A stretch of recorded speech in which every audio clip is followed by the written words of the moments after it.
48 subject हैं हमारे और 23 भाषाएं हैं। इन सब के बच्चे जब एग्ज़ाम देते हैं तो नेचुरली उनका अलग अलग तरह से आकलन होता है। सबसे पहले मैं कहना चाहूँगा हर सब्जेक्ट के टॉप एक्सपर्ट्स हमने शॉर्टलिस्ट कर रखे हैं, वो सब एनोनिमस हैं, किसी को नहीं पता चलेगा और वो खुद भी मुझे भी नहीं पता होता है, मुझे भी नहीं पता होता कि कौन इवैल्यूएटर है। और जो है वो इवैल्यूएटर कभी बताते भी नहीं कि हम इवैल्यूएट करते हैं, लेकिन वो टॉप के इवैल्यूएटर्स हैं।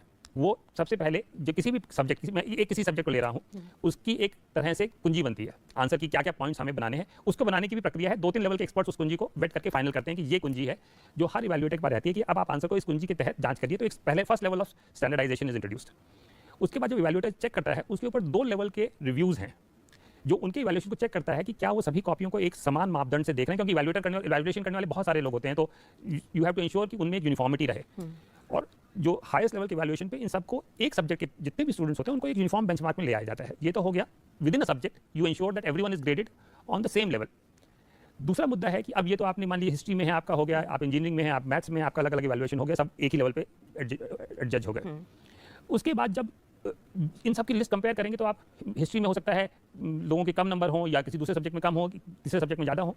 इसके लिए एक मॉडरेशन प्रोसेस लगाया जाता है और ये statistically proven and accepted, time tested और रोबस्ट तरीका है जो आज से नहीं सदियों से, मतलब दशकों से चला आ रहा है, जो जिसके तहत डिफरेंट सब्जेक्ट में जो मार्क्स डिफरेंट बच्चों के आते हैं उनके एवरेज को देख के उसको एक मॉडरेट किया जाता है।